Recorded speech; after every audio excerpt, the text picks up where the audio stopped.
Mae'r sŵn wedi tarfu. Diolch beth. Ani, os mae'n jyst bod yn ymwybodol, falle wnaeth ddigwydd eto yn ystod yr oedfa, ni drial troi y bant, ddim yn siŵr yn union beth sy'n bod, ond ni ddechrau ar yr oedfa gwyddio braidd yn digwydd eto. Croeso cynnes i chi i'r oedfa heno. Mae'n hyfryd cael cyfle i fod gyda'n gilydd, i addoli'r arglwydd gyda'n gilydd, fel hyn ar Nos Sul. Mae'n hyfryd cael croesawu Emyr eto. Diolch am y gair gaethon ni bore yma yn ystod yr oedfa ac yn gwyddio bendith Duw yn y ti Emyr wrth ti'n arwen i heno. Fel ni'n dweud bore yma, does dim cwrdd-gweddi wrthnos hon gan bod y Steddfod a bod nifer wrthi yng ngwaith yr Steddfod. Cofiwch gweddio dros Gwydion a'r tîm wrth nhw fod ar y maes yn ystod yr wythnos. Gweddio bod nhw'n cael sgyrsiau da a bod y sgyrsiau yn dwy'n ffrwyth. A bod Cristnogion hefyd yn cael eu hannog wrth fod gyda'i gilydd a'r dystiolaeth yna ar y maes yn ystod yr wythnos. Sul nesaf, os dyw e'n mynd, bydd Emyr yn arwen yr oedfa yn y bore ac yna bydd Meirion yn arwen yr oedfa gyda'r nos.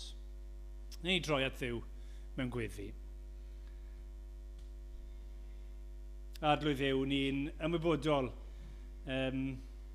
bod dim pwrpas ni ddod gyda'n gilydd heb bod ti'n bendithio.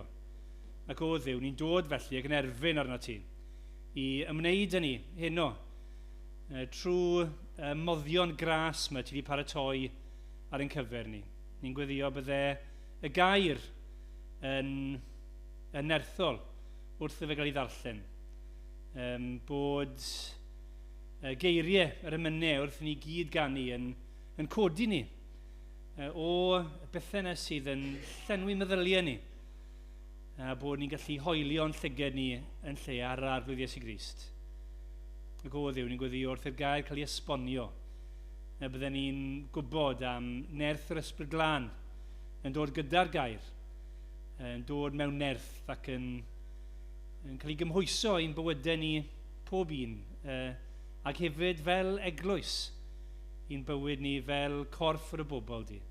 Arglwydd yn gweddio ti'n fendithio cwmni'n gilydd a bydde hynny hefyd yn felys gan bod wedi glymu yn yr arglwydd Iesu Grist. O Dduw, ni'n diolch i ti am yr hyn glywon ni bore yma.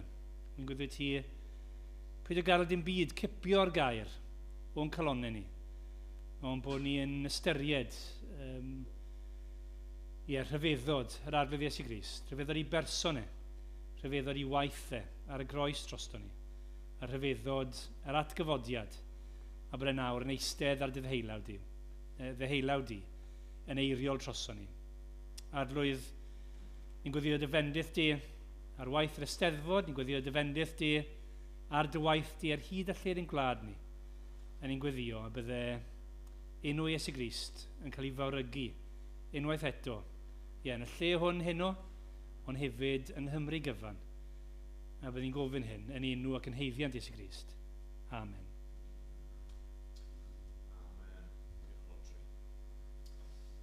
Fel soniais i bore yma, y bwriad sydd dyn ni yn ystod y mis yw i droi'n sylw at y groes, i feddwl am groes yr arglwydd Iesu Grist. Fi'n ymwybodol bydd lot o'r pethau ni'n sôn amdano'n gyfarwydd iawn i lawer ohono ni. Falle bydd yr emyn gyntaf yma'n helpu ni. Rhif 9 yn yr atodiad. Datguddia i mi'n gyson y groes ar Galfari. Y man lle rwy ti'n canmol dy gariad ata fi. Datguddia i mi'n araf i lygad gwan fy ffydd. Yr hoelion a'i trywanodd yr rhai am gwnaeth yn rhydd. Ie, maen nhw'n bethau cyfarwydd, ond maen nhw'n bethau i ni angen cael ein atgoffa ohonyn nhw'n gyson.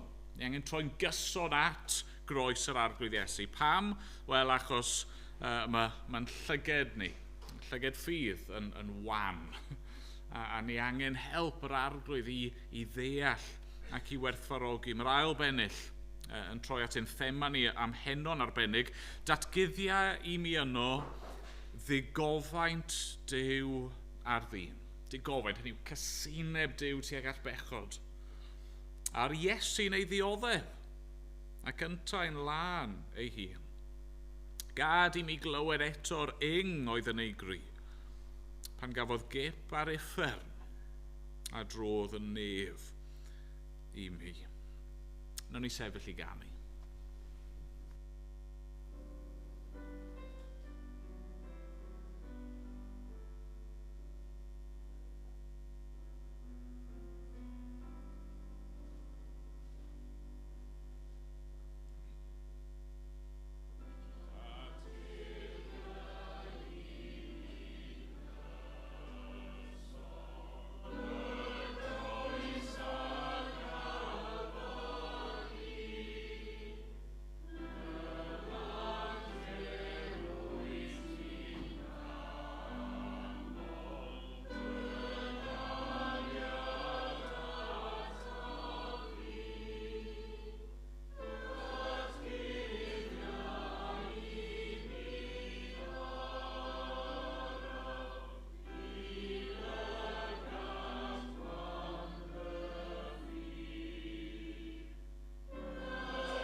Wel, ni am droi heno at lythyr Paul at y Rhufeiniaid.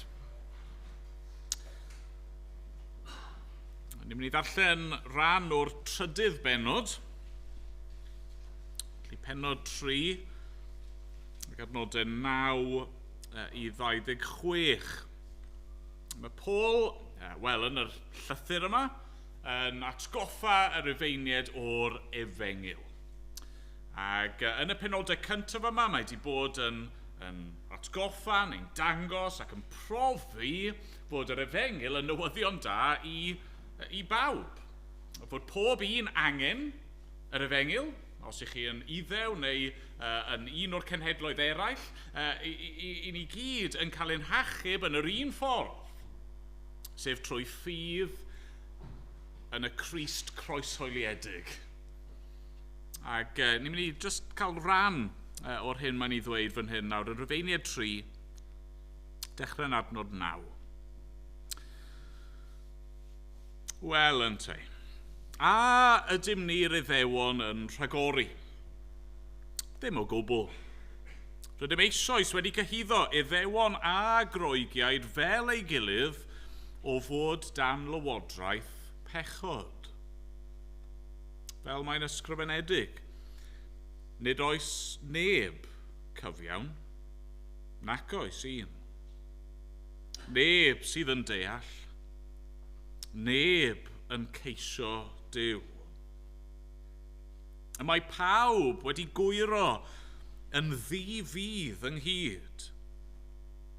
Nid oes un aw na ddaioni, nac oes dim un. Bedd agored yw ei llwnc a'i tafodau yn treithi twyll. Gwenwyn nadredd dan ei gwefusau a'i gennau'n llawn melltith a chwerwedd. Cyflym ei traed i dywallt gwaed, distryw a thrallod sydd ar ei ffyrdd, nid ydynt yn adnabod ffordd tangnefydd, nid oes ofn Duw ar ei cyfyl. Fe wyddo mai wrth y rhai sydd dan y gyfraith, a mae'r gyfraith yn llefaru pob dim a ddywed. A felly dyna daw ar bob ceg, a'r byd i gyd wedi ei osod dan farn Duw. Oherwydd ger bron Duw, ni chyfiawnheir neb meidrol trwy gadw gofynion cyfraith. Yr hyn a geir trwy'r gyfraith yw ymwybyddiaeth o bechod. Ond yn awr, yn annibynnol ar gyfraith, y mae cyfiawnder Duw wedi ei amlygu. Mae'r gyfraith a'r proffwydi yn wir yn dwynt ystiolaeth iddo, ond cyfiawnder sydd o Dduw ydw. Trwy ffydd yn Iesu Grist i bawb sy'n credu. Ie, pawb yn ddiwahaniaeth oherwydd maent oll wedi pechu ac yn amddifad o ogoniant Duw. Gan ras Duw ac am ddim, maent yn cael eu cyfiawnhau trwy'r prynedigaeth sydd yng Nghrist Iesu. Yr hwn a osododd Duw ger bron y byd yn ei waed yn aberth cymod trwy ffydd. Gwnaeth Duw hyn i ddangos ei gyfiawnder yn ddiymwad yn wyneb yr anwybyddu a fi ar bechoder gorffennol yn amser y matal Duw. Ie, i ddangos ei gyfiawnder yn ddiymwad yn yr amser presennol hwn, sef ei fod ef ei hun yn gyfiawn a hefyd yn cyfiawnhau'r sawl sy'n meddu ar ffydd yn Iesu. Amen. Diolch i Dduw am ei air i ni. O'n i'n mynd i ganu o Cwmpawd nawr. Rhif 51 yng Cwmpawd. Mor fawr yw cariad Duw y Tad. Ni ellir byth ei fesur. Fe roddodd ef ei fab yn iawn i achub gwael bechadur. Does neb all ddirnad maint ei boen pan guddiodd Duw y Tad ei wydd. Aeth twyllwch didew drwy y tir mwyn i'n gael tangnefedd. Nawr ni sefyll i ganu.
yn ei wyddio.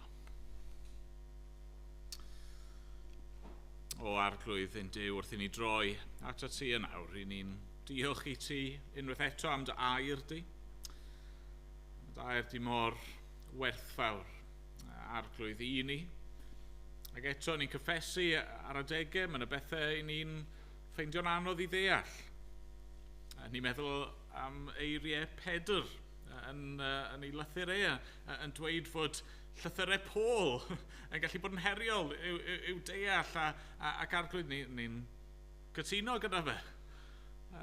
Arglwydd mae yna pethau cymleth, pethau mawr yma, pethau i ni methu deall yn llawn heb dy gymorth di. A'n sicr pethau i ni methu ei credu a'i caru heb dy gymorth di. Arglwydd os yw dy air di heno yn mynd i fynd allan yn rymus. Os yw dy air di mynd i fynd allan fel had yn cael ei hau.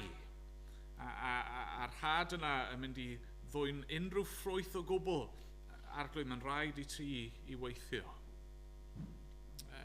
Arglwydd a wneud i ddod felly trwy dy ysbryd glân di, wneud i weithio trwy pregethiad ac esboniad y gair, a wneud i weithio yn grandawiad y gair. Gad i heno i ni gyd fod â chalonau meddal, tyner. Calonau sydd yn barod i dderbyn yr hyn sydd gen ti i'w ddweud wrtho ni. Dad, ni'n gwybod mae yna rhannau o'r Beibl, pethau ni wedi darllen heno sydd, maen nhw ddim jyst yn anodd i'w deall, maen nhw'n anodd i'w clywed. Pan ni'n clywed am ein sefyllfa ni, clywed am ein pechod ni, clywed am ein hangen ni, a'r ffaith bod ni'n anobeithiol ac yn methu achub ein hunan. Arglwydd, mae yna rhywbeth yno ni sydd yn gallu gwrthryfela yn erbyn hynny. Mae yna rhyw falchder yno ni. Ni eisiau meddwl bod ni'n well nag ydyn ni. Ni eisiau cyfrannu rhywbeth at achub ein hun. Arglwydd, a wneud i heno roi taw ar bob ceg.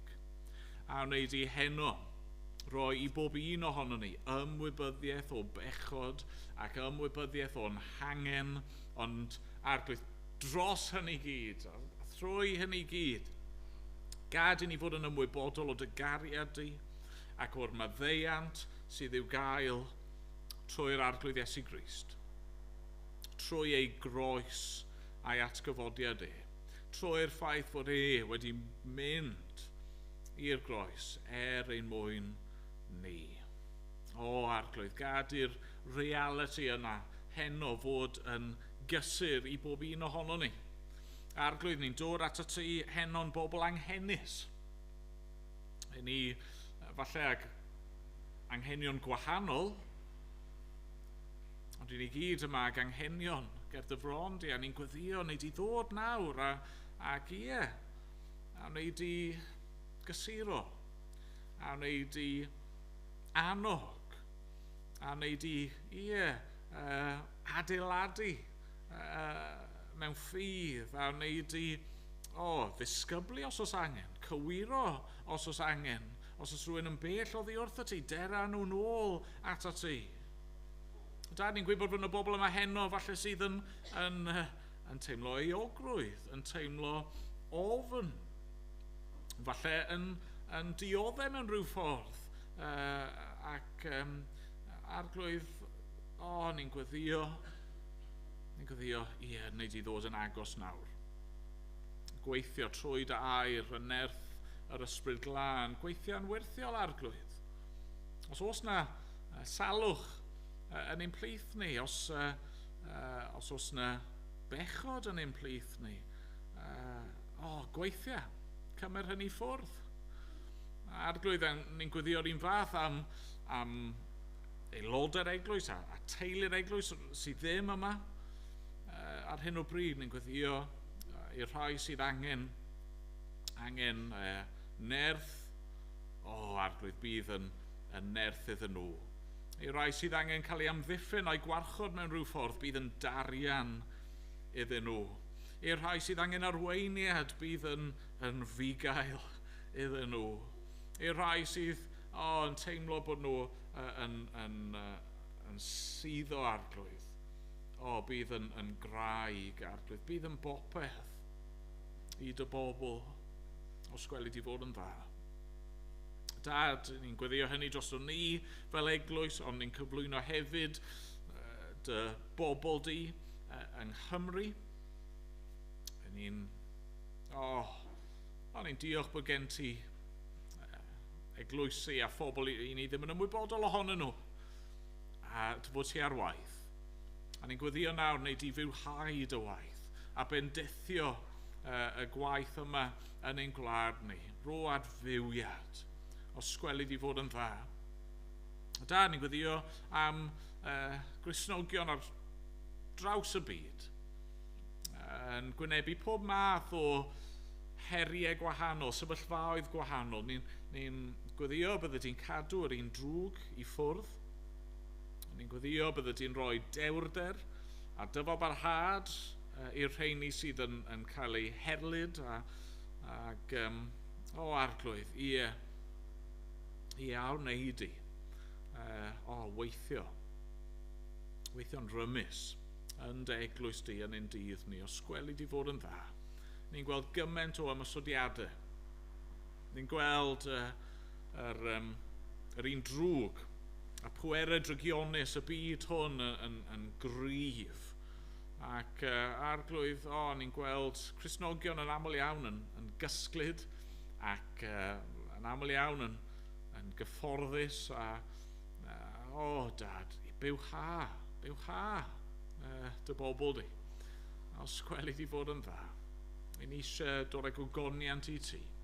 I ni eisiau bod yn bywydau ni yn cyhoeddi yr efengil yma a cariad Crist tuag ato ni. Dad, helpa ni nawr felly. Nid i symud unrhyw flinder, symud unrhyw beth fydd yn tynnu'n sylw ni oddi arna ti dy hun. Am bod ni'n gofyn yn enw yr arglwydd Iesu Grist. Amen. Amen. Ni'n mynd i ganu o'r atodiad rhif 35. Eto mynd at graidd beth ni'n mynd i feddwl am heno. Am weld o wawr ar y twylla ddydd Crist ar ei ffordd i Galfari. Ac yr cytgan yn osgoffa ni o hyn. O'r fath grym y groes, oen ein Duw yn dioddel oes, dig y nef ar noef. Un gael maddeiant wrth ei groes. Yn ei sefyll i ganu.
Fel soniais i, ni'n edrych, yn meddwl ar hyn o bryd am y groes.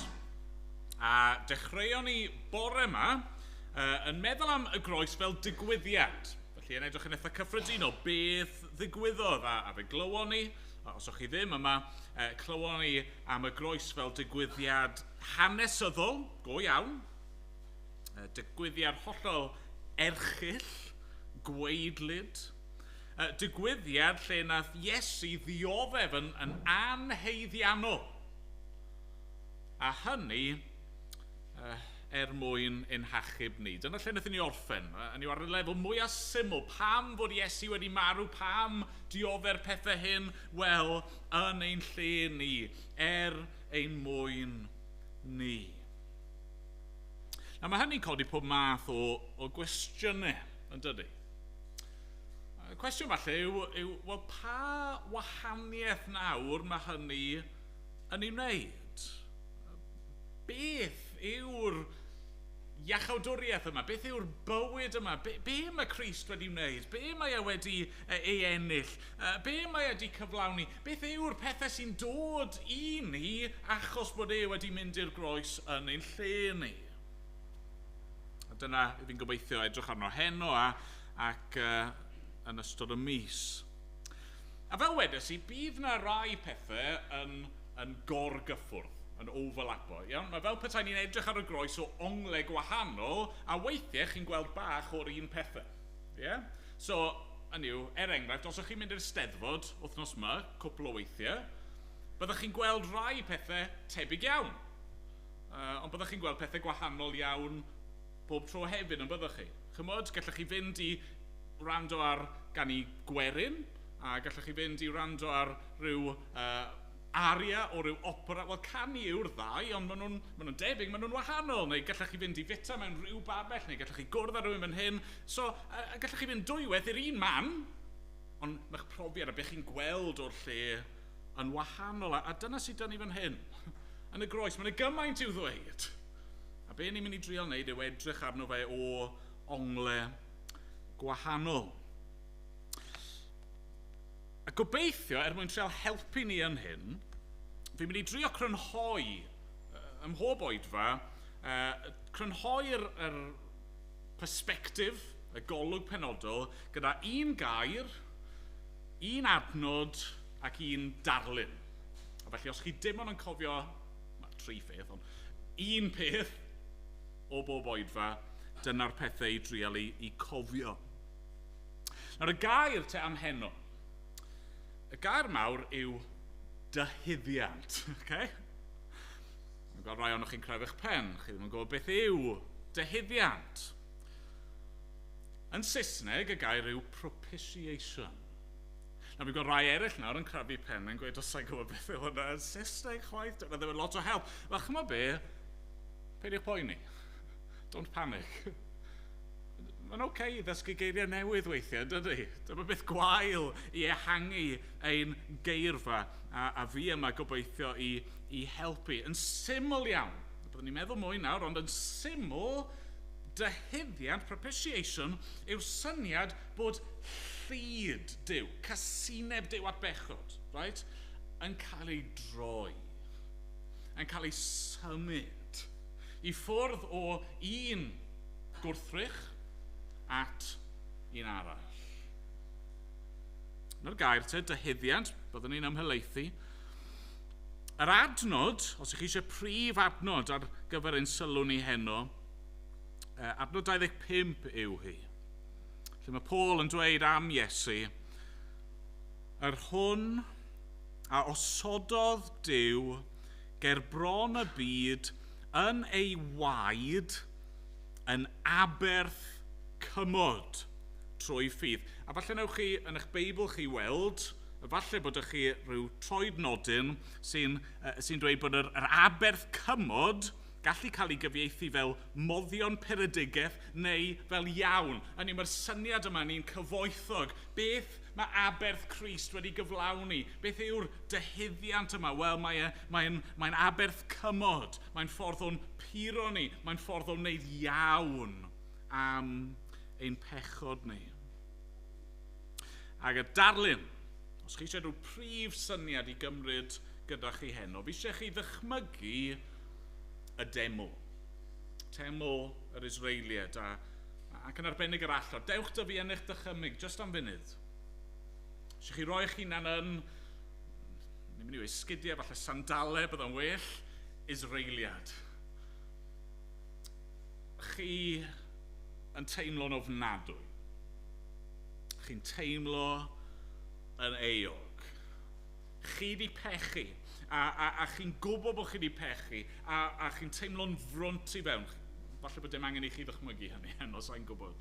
Falle bod yr ymwybyddiaeth nhw bechod yn real iawn I chi, ond mae'r person yma, yr Israeliad yma, maen nhw'n torri calon, maen nhw'n teimlo cywilydd, maen nhw'n ymwybodol bod nhw'n yn aflan, a maen nhw'n gwybod bod nhw di pechu yn erbyn yr arglwydd, a chi'n gwybod bod y Duw yma yn Dduw sanctaidd. A chi'n gwybod mae'r hyn I chi'n ei heiddi ganddo fe yw fod yn eich gwrthod chi, ac yn eich cosbi chi, ac yn tywall allan ei felltith, y curse arnoch chi, ond chi'n mynd lan i'r demo. A mae ydych chi aberth. Chi'n rhoi'r anifail yma, wedwn ni oen i'r offeiriad, a cyn bod e'n cymryd yr oen oddi wrthoch chi, chi'n rhoi'ch dwylo chi ar yr aberth. Chi'n pwyso eich hunan ar yr aberth yma, ac yna mae'r anifail yn cael ei gymryd. Mae'n mynd ar anifail at yr allor, ac ar yr allor mae'r anifail yn cael ei ladd. Mae'r gwaed yn cael ei dywallt. Mae'r corff yn cael ei dorri lan yn ddarnau, ac yna'n cael ei losgi.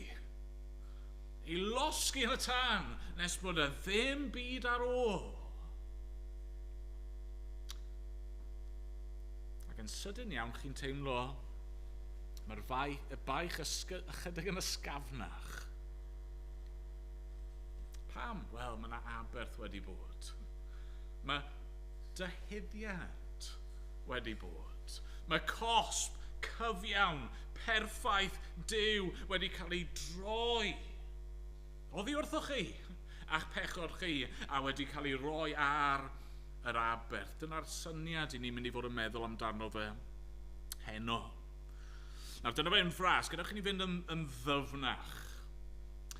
Ac I wirioneddol deall hyn yn iawn, ni'n gorfod dechrau trwy feddwl chydig bach yn ddyfnach am bechod. So ddim yn air poblogydd, fi'n ymwybodol o hynny. Pechod, beth yw pechod? Wel, mae'n cael ei ddisgrifio yn y Beibl mewn llawer o ffyrdd gwahanol. Mae'n y ddarluniau yn cael ei defnyddio. Tebyg i'r Olympics, y darlun o seithwr yn methu targed. Chi wedi gweld hynny wythnos yma? Neu neidiwr yn dod yn fyr o'r nod. Ddim cyflawn i'r hyn chi fod I. Methu gwneud yr hyn sy'n ddisgwyliedig. Mae'r darluniau yma'n help falle I ni, ond yn ei hanfod, beth yw pechod? Wel, torri cyfraith Duw. Ac wrth torri ei gyfraith, gwrthryfela ni erbyn e.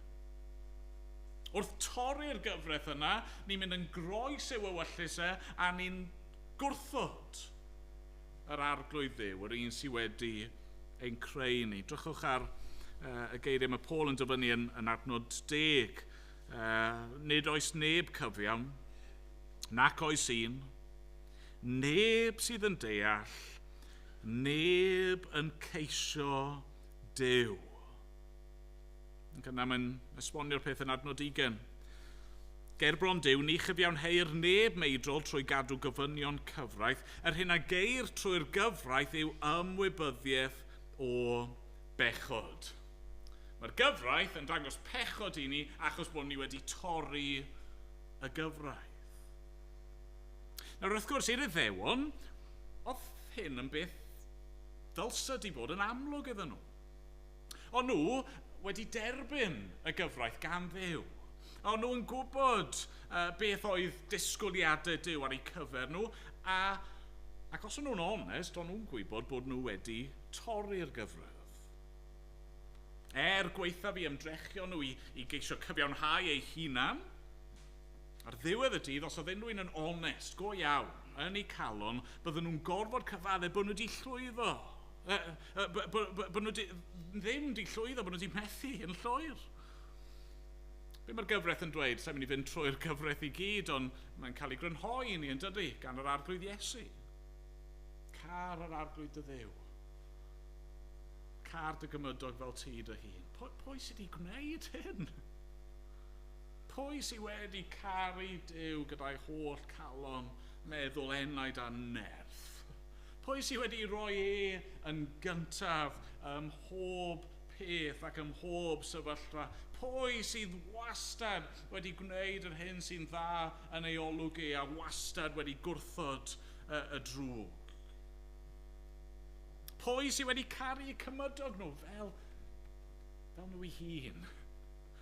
Heb unrhyw hunanoldeb, heb unrhyw balchder, heb unrhyw fi gyntaf. Ond neb. Falle'n arwynebol oedd pobl yn teimlo, fi wedi llwyddo mewn ffordd, ond chi'n cofio'r arglwydd Iesu yn esbonio'r gyfraith ac yn dweud, chymod, os ych chi wedi cysau rhywun yn eich calon, chi'n eog o laf. Os ych chi wedi godynebu gyda rhywun yn eich calon, ych chi wedi cyflawni'r weithred yna. Pwy ohono ni sydd heb ddweud celwydd? Pwy ohono ni sydd heb chwennych rhywbeth sydd ddim yn eiddo i ni? Pwy ohono ni sydd heb mynd ar ôl duwiau eraill mewn rhyw ffordd a gadael i Dduw golli'r lle canolog yn bywydau ni? Mae'r gyfraith yn dangos yn glir bod ni yn eog. Nawr, falle bod chi'n meddwl, a bydd y rai oedd yn darllen llythyr yma'n meddwl, wel, beth am y rei ni sydd heb y gyfraith te? Beth am yr cenhedloedd oedd heb dderbyn y gyfraith? Ond mae Paul yn dweud, na, dyw anwybodaeth o'r gyfraith ddim yn esgus. Ond mae'r gyfraith yn help i wybod beth yw pechod, ond chi ddim yn ddi-esgus os ych chi heb y gyfraith. A mae hynny'n wir yn ein gwlad ni, yn dydy? Os chi'n torri cyfraith gwlad, chi'n methu mynd i'r llys a dadle, o'n i ddim yn gwybod, dyw hynny ddim yn esgus. O'n i'n gyrru, rhyw cwpl o fisoedd yn ôl, eithon ni Ffrainc yn do, ac o'n i'n gyrru yn Ffrainc, ac o'n i'n poeni. O'n i'n poeni achos nid just mae'r speed limits mewn kilometres yn ytrach na milltiroedd yr awr, so o'n i'n gofod canolbwyntio ar hynny, ond o'n i ddim wastad yn siŵr beth oedd y speed limit. Chymod, fan hyn, yn ein gwlad ni, chi'n reddfol yn gwybod. Fi'n gwybod o'r math yma hewl, os dim angen i fi boeni, fi'n gwybod mae dyma yw'r limit, eblaw bod nhw wedi newid. Ond fyna, o'n i ddim wastad yn siŵr, o'n i'n poeni, achos o'n i'n gwybod, tas ni yn cael fy naw, bydde just gweud, pardonnez-moi, monsieur, je ne gwybod beth ydy'r speed limit. Bydde hwnna ddim di helpu nhw lawer, bydde fe? Hyd yn oed heb y gyfraith, os dim esgus dyn ni, mae Duw wedi rhoi cydwybod i ni. Mae yna bethau i ni yn reddfol yn gwybod fel pobl sydd yn iawn, a mae yna bethau ni'n reddfol yn gwybod sydd yn anghywir. Chi rioed i meddwl am hynny pam bod hynny'n wir? Pam bod ni fel dynoliaeth ni yn reddfol yn gwybod, mae yna bethau ni'n gwybod bod nhw'n dda, a mae yna bethau eraill a ni'n gwybod bod nhw'n ddrwg. Chi rioed i meddwl pam mae yna adegau yn eich bywyd chi lle chi di gwneud rhywbeth a sneb arall yn gwybod, chi di cuddio fe oddi wrth pawb arall, o chi dal yn teimlo'n ofnadwy. Chi'n teimlo'n frwnt. Chi'n teimlo yn eog. Pam? Rheswm yw achos ni wedi'n creu gan Dduw, ar lun a delw Duw, mwyn adnabod Duw, mwyn gogoneddu Duw. Ni wedi'n creu I ufuddhau I Dduw a ni wedi methu. Ni wedi syrthio yn adda, nath adda ein tad cyntaf, nath fethu'r prawf a syrthio I bechod a nathon ni syrthio ynddo fe, ond I ni hefyd yn eog yn llawn gymaint o bechod personol. Ni wedi torri'r gyfraith, hyd yn oed os o'n ni ddim yn ymwybodol o hynny. A'r gai ofyn I chi heno, ydych chi'n ymwybodol o hynny? Chi'n gwybod am be fi'n siarad nawr, yr teimlad ycha fi yna, yr difaru yna, y boen yna, weithio mae'n neud I chi chwysu. Chi wedi cael hwnna? Chi'n meddwl am rhyw bechod? Neu chi chwysu? Mae'ch corff chi jyst yn ymateb iddo fe, neu chi methu cysgu, neu chi'n cael chi'n llefa am y peth. Mae hynny'n beth ofnadwy. Mae eogrwydd ac cywilydd yn feichiau trwm ofnadwy i'w cario. Ond chi'n gwybod be? Nid y teimlad yna yw'r peth gweithaf. Fan hyn ni'n dod i'n pwynt nesaf ni. Ni wedi meddwl chydig am bechod, beth yw natur pechod. Ond nawr ni'n dod am eisiau dweud rhywbeth mwy am farn.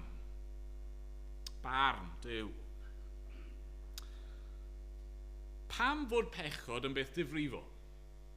Nes I ddefnyddio'r esiampl chydig yn wirion just nawr am torri speed limits. A falle, wrth I chi glywed yr esiampl yna, chi'n meddwl, wel, dwi'n ddim yn swnio mor wael â hynny.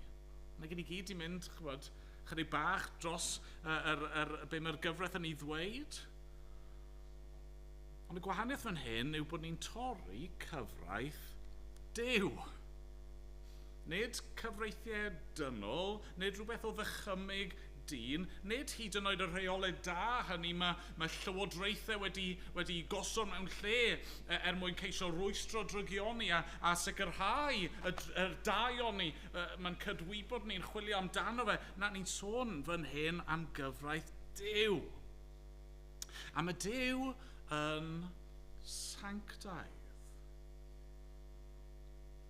A mae cyfraith Duw yn sanctaidd. Dyw'r gyfraith ddim mewn ffordd yn annibynnol o Dduw. Beth mae'r gyfraith yn gwneud yw adlewyrchu cymeriad Duw. Priodolaethau Duw, attributes Duw, pwy yw sut un yw Fi wrth y modd efo'r disgrifiad yn Salm 19 o hyn.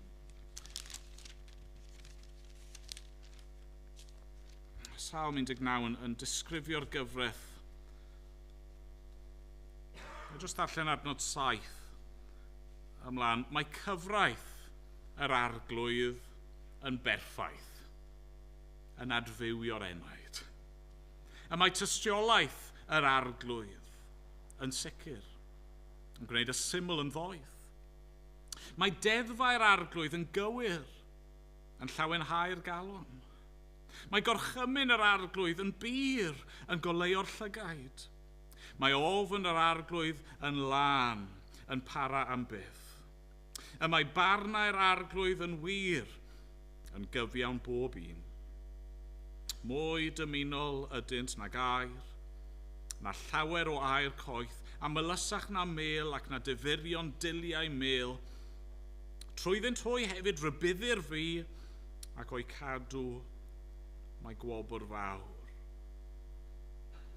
Mae'r adnodau hynny yn clymu Duw a'i gyfraith at ei gilydd yn dyn nhw. Cyfraith yr arglwydd yw tystiolaeth yr arglwydd yw deddfau'r arglwydd ydyn nhw, gorchymyn yr arglwydd, ofn yr arglwydd, barn yr arglwydd. Maen nhw'n dod ganddo fe. Hynny yw, fe yw'r un sy'n adfywio'r enaid, fe yw'r un sydd yn gwneud y syml yn ddoeth, fe yw'r un sydd yn llawenhau'r galon, yn goleuo'r llygaid, fe yw'r un cyfiawn, ydy, mae'n siarad gyda ni trwy ei air, a mae'n siarad yn yr greadigaeth, a mae'n siarad yn ein cydwybod, mae'n siarad gyda ni mewn mab. Mae'n siarad â ni hefyd yn y gyfraith, achos ei gyfraith yw hi. A felly, chi'n gweld, y peth gweithaf am bechod yw nid bod ni wedi siomi'n hunan. Nid bod ni wedi gadael ein hunan lawr. Nid hyd yn oed yr adegau hynny pan ni wedi brifo eraill a gwneud niwed i eraill. Mae'r pethau yna'n wael a maen nhw'n ofnadwy ydynt, ond mae'n rhywbeth llawer fwy difrifol fan hyn yn does, achos mae Duw, y Duw yma sydd wedi roi'r gyfraith, mae e hefyd yn farnwr. Mae yna ddydd wedi ei benodi, a ni ddim yn gwybod pryd, a mae'r dydd yn dod pan fydd e yn galw pob un i sefyll o'i flanau ac i roi cyfrif am ei bywyd nhw. Mae'r cloc yn tician. Chi'n gofio'r gêm yna? Beth oedd e? Splash out? Gêm oedd y pêl efo water bomb yn y canol. Ac o'ch chi'n troi'r peth ac yn taflu o gwmpas y lle, ac ar ryw bwynt oedd yna pin yn popo'r balwn ac o'ch chi'n cael eich gwlychu. O'ch chi ddim yn gwybod pryd oedd yn mynd i ddigwydd. O'ch chi ddim yn gwybod pryd mae'r farn yma yn mynd i ddod. A mae yn dod. A beth? Beth fydd gennych chi ddweud ar y diwrnod yna? Yr ateb rili yw dim. Dim ond eog. Bydd ddim gwrthadl. Bydd na ddim le i chi ceisio cyfiawnhau eich hun.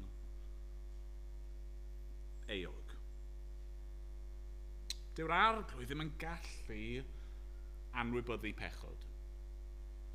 Os allai gyfeirio at yr Olympics eto, chi wedi siŵr o fod i gweld rhai o'r cystadlaethau yma, lle maen nhw'n rhoi pwyntiau am y pethau da chi'n gwneud ac yna'n tynnu pwyntiau i ffwrdd ar adegau, ynddo fe? Os oes camgymeriad, os yw'ch troed chi'n llithro wrth lanio yn y gymnasteg enghraifft. Mae'r beirniaid yn gorfod cadw at y reolau, yn dyn nhw. Bydden nhw ddim yn feirniaid da, os nhw nhw'n dweud, pai poeni, nes ti lithro trona, neu nes ti meso lan rhyw flip fyna, ond gei di sgôr perffaith ty beth. Sgôr perffaith i bawb. A bydde dim gwerth gwylio'r Olympics, bydde fe. Pam? Achos yn y foment yna, bydde'r beirniaid yna ddim yn gwneud yr hyn maen nhw fod. Bydden nhw'n mynd yn groes i'r hyn sydd fod yn wir. Oherwydd pwy yw e? Oherwydd sut un yw e? Gall Duw ddim mynd yn groes i'w natur a'i gymeriad ei hun. Mae pobl yn gofyn weithio, wel, os mae Duw yn gallu gwneud unrhyw beth, os yna unrhyw beth sy'n amhosib, wel, yn dechnegol oes. Dyw e ddim yn gallu mynd yn groes iddo fe ei hun. Mae pechod yn beth ofnadwy. Mae'n sarhad i enw Duw, yn sarhad i ogoniant Duw, yn sarhad i ddaioni Duw. Mae Duw, ein Duw ni, y drindod, bendigaid yma, tad, mab ac ysbryd glân, yr cwlwm perffaith yma o gariad tragwyddo, mae Duw yn selog dros o fe ei hun. Mae'r tad yn casau gweld y mab neu'r ysbryd yn cael ei sarhau. Mae'r mab yn casau gweld y tad neu'r ysbryd ddim yn derbyn y clod maen nhw'n ei heiddi. Mae'r ysbryd yn digio wrth weld enw y tad neu'r mab yn cael ei cablu.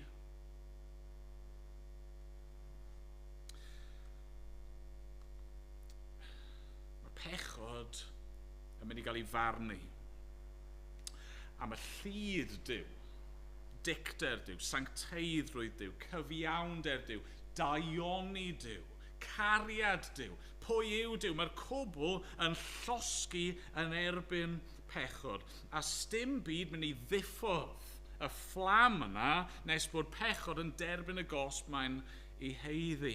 A fan hyn ni'n dod i'n pwynt ola ni, y gosb. Beth yw'r gosb? Wel, chi'n gwybod beth yw'r gosb. Nathon ni gyffwrdd arno fe bore yma, marwolaeth. A mewn ffordd, does dim cosb posib arall, os e? Os mae Duw, y Duw sanctaidd, perffaith yma, yr un sydd yn awdur a ffynhonnell bywyd, os mae dyna pwy yw e, ac os mae pechod yw'r hyn sydd yn torri ni ffwrdd oddi wrtho fe, wel wrth gwrs y gosb yw marwolaeth. Wrth gwrs canlyniad pechod yw bod ni yn marw, yn gorfforol, ac hefyd yn profi'r marwolaeth ysbrydol, tragwyddol yna o gael ein gwahanu oddi wrtho fe. Marwolaeth. Tywallt gwaed. Yn y Beibl yn fuan iawn. Ni'n gweld mae'r symbol am fywyd yw gwaed. Pam? Wel, achos mae bywyd rhywbeth yn y gwaed. Tra bod eich gwaed chi tu fewn i chi, chi'n cario ymlaen i fyw fel arfer. A felly, yn y Beibl, tywallt gwaed yw'r symbol am farwolaeth. Dyna mae pechod yn ei heiddi, yw tywallt gwaed. Nawr, dewch nôl dy fi. Dewch nôl i leoni ar y dechrau. Nôl i'r deml, nôl i'r allor, nôl i'r aberth, nôl i'r gwaed yn cael ei dywallt allan. Chi'n gweld nawr falle bach yn gliriach beth sy'n digwydd fyna? Beth sy'n digwydd yw fod bywyd yn cael ei roi, fod marwolaeth yn cael ei osod ar yr aberth yna. Mae barn a chosb cyfiawn Duw yn cael ei osod ar un arall. Mae'r oen neu, pa bynnag gan ni fel yn ddirprwy, fel glywon ni bore yma, yn substitute, yn cymryd lle yr un sy'n cyflwyno'r aberth, ond glywon ni bore yma, mae substitute angen bod yn debyg, yn dydi? Mae'n gallu bod yn chydig yn wahanol, ond angen bod yn y debygrwydd. Sut gall oen gymryd lle person? Sut gall hwrdd neu tarw neu aderyn? Sut gall unrhyw beth gymryd fy lle i? Dyna'r cwestiwn mawr sydd trwy lot o'r Hen Testament a dim ond mewn ffordd yn cael ei ateb yn y fodiad yr arglwydd Iesu Grist. Oedd y pethau hyn yn gysgodion, yn symbolau, yn arwyddion dros dro, oedd yn pwyntio ymlaen i'r arglwydd Iesu Grist. Adnod 25. Yr hwn a osododd Duw ger bron y byd, sut? Yn ei waed. Na'r pwynt. Yn ei waed. Yn aberth cymod trwy ffydd. Chi'n gweld fan hyn be mae Crist wedi wneud. Ar y groes, mae gwaed Crist yn cael ei dywall. Ar y groes, mae ei fywyd yn cael ei rhoi. Ar y groes, mae'n cymryd arno fe ei hun, ein cosb ni, ein marwolaeth ni, y farn yna i ni'n ei heiddi. Ar y groes, mae dehyddiant yn digwydd. Mae dicter Duw yn cael ei dywallt arno fe yn hytrach nag arno ni.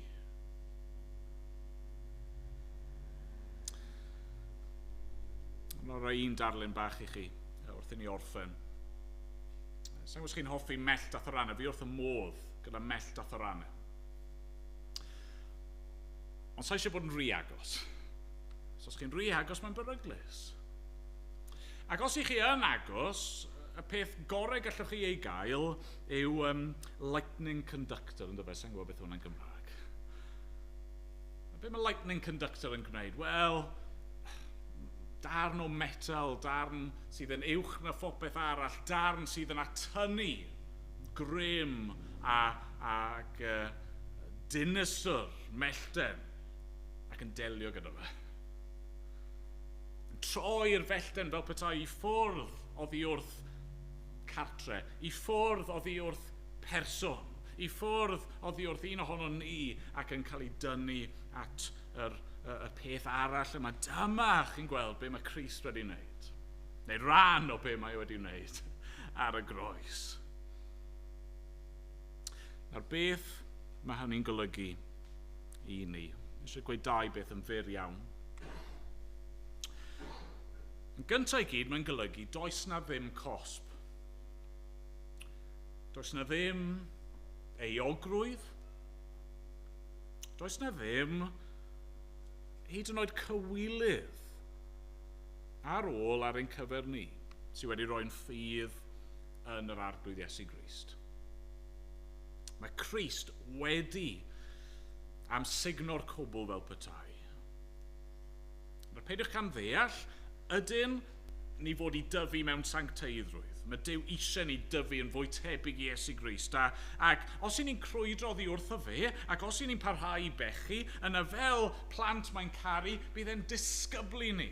Ac yn dod â ni nôl ato fe. Ac mae'n wir ar ddydd y farn, bydd Cristnogion yn gorfod rhoi cyfrif am siwr i ni wedi byw fel Cristnogion, a siwr ni wedi defnyddio y breintiau mae wedi rhoi, a'r doniau mae wedi rhoi, a'r pethau eraill yna mae wedi rhoi, ond bydd na ddim condemniad. A bydd na ddim cosb i'r Cristion. Ac os i chi heno yma yng Nghrist, does dim angen i chi nawr i deimlo euogrwydd mwy am bechodau'r gorffennol. Does dim angen i chi deimlo gywilydd mwy am euogrwydd y gorffennol. Mae wedi mynd, mae nhw wedi cael eu hoelio ar y groes gyda Christ. A felly, yn ail, dim angen i ni ofni marwolaeth. Pam bod pobl ofn marwolaeth? Hyd yn oed pobl sy'n gweud, na fe, marwolaeth i'r diwedd. Wel, ni ofn marwolaeth, achos yn ddofn yn ein calon, gyda'r cydwybod yma mae Duw wedi roi ni, ni'n gwybod ar ôl marwolaeth mae yna farn. Ond nid i'r Cristion. Mae marwolaeth yn elyn, ond mae'r gelyn mawr wedi colli ei ddannedd. Mae barn Duw wedi cael ei fodloni trwy'r arglwydd Iesu, trwy ei groes. Gall y Cristion fyw bywyd o heddwch gyda Duw, heddwch cydwybod, a gall y Cristion farw yn heddychlon. Yn gwybod bod e'n mynd i freichiau yr arglwydd Iesu Grist. Diolch iddo. Amen. Amen. Ni'n mynd i ganu emyn i orffen.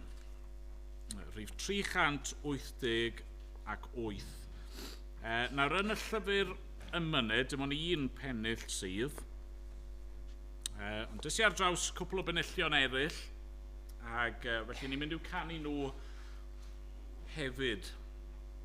Y pennill gyntaf yn dweud hyn, wrth gofio ei ryddfannau yn yr ardd, hynny yw, Crist yn crio yng ngardd Gethsemane, a'i chwys fel defnynnau o waed, a redig ar gefn oedd mor hardd, hynny gafodd ei chwipio, a hynny fel pan mae ffermwr yn creu furrows yn y tir.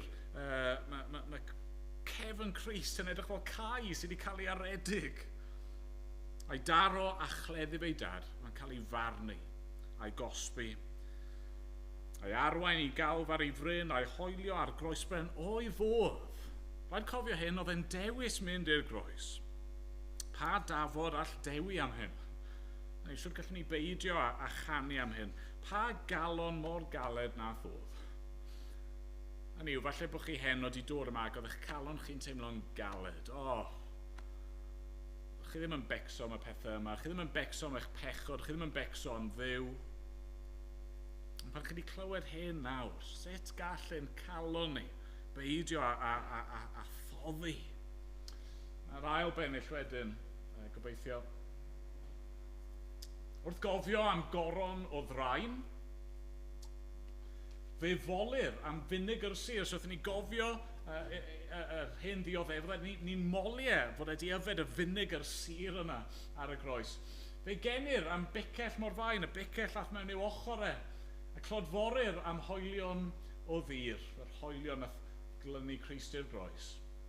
Bydd anthem yn dechrau o hyd I brynwr y byd yn ddiboen, gan saint a seraffiad ynghyd yn blwyddio mae teilwng yw'r oen. Nw'n ni sefyll I ymuno yn y gan yna nawr.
Arglwydd ni'n diolch I ti.